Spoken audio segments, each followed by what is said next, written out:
Welcome. My name is Ray Hutchins, and I'm the president of the Sim Game Exchange, a company that facilitates business amongst interactive gaming and simulation companies. I'm also president of the Interactive Gaming and Simulation Alliance, an organization of Colorado-based companies in the gaming business who are focused on the mission of making Colorado the next gaming cluster in the United States. Today, I have the distinct pleasure of interviewing Mr. Scott Brown, the CEO of NetDevil, the largest and most successful gaming company in Colorado. Welcome, Scott. Thank you. Scott, let's first talk about you and NetDevil. Can you tell me about how NetDevil got started, what it's doing, some of its titles, and why is it interested in the Chinese gaming market? Sure. NetDevil started 10 years ago to develop online MMORPG type titles. With our first title, Jumpgate, it was about space exploration and what could we do that in that market that hadn't been done before, really. Our next title we did with NCSoft called Auto Assault was a new take on something that kind of no one had ever tried, with how do you integrate physics and RPG and action mechanics kind of all in the same game. Now we have two new titles coming out. We have the LEGO Universe title and the Jumpgate Evolution title, and we know that with China now becoming the #1 game market in the world, recently surpassing even Korea for online game players, that we needed to go to China and learn more about how do we take our products into this new market. I see. And you recently attended the ChinaJoy 2007 show in Shanghai. Can you tell us a little bit, please, about the size of the show, the physical feeling for it, the energy, kind of your sense of the show while you were there?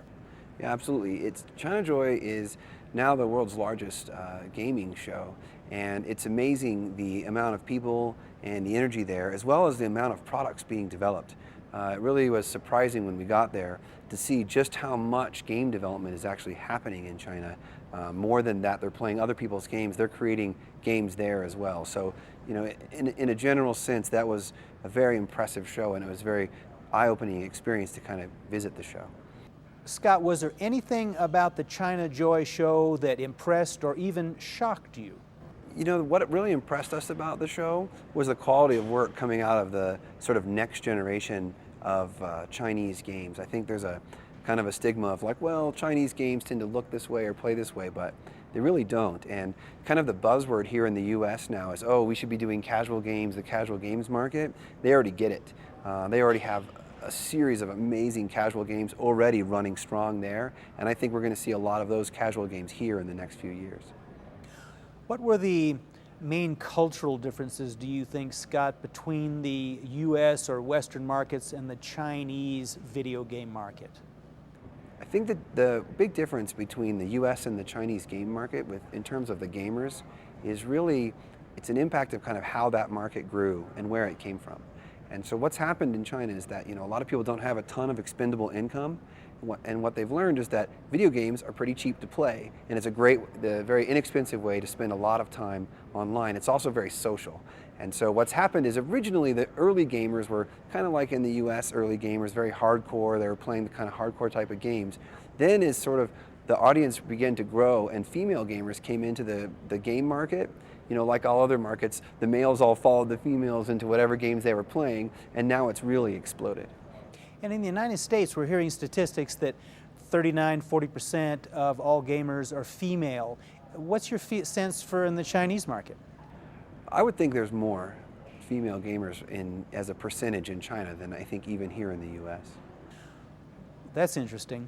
Was there anything about the Chinese market itself that surprised you? Certainly, seeing the amount of developers and seeing the wages at which they can pay the developers was a big eye-opener for us as a company. When we went out there, we didn't really know what to expect in terms of kind of who these studios were, and we went and visited a number of the different studios, saw their facilities, and all the facilities were very state-of-the-art. The quality of the work they're doing is incredibly great, and the wages they're paying is nothing in compared to what's paid here. And so the sort of scary thing to me as a developer is I've got to create some strategies as to how I'm going to compete with these lower wages going forward. And give us an example on the wages, a wage comparison between a Western game developer and a Chinese game developer. Sure. I mean, typically a Western game developer is looking at somewhere in the neighborhood of 8 to 12,000 a month a person in terms of overhead for our company. We met with the studio there that had a 100-person team that was running at $1 million a year in burn rate. For a 100-person team. Correct. That is an amazing number. Now, you did bring up just a second ago the fact that when you went to China, that you had gone out there with the intent of visiting game developers, that moving outside the ChinaJoy show itself and working and visiting some game development houses out there. How did this come about, and why was this important to you? Well, we want to be a worldwide developer.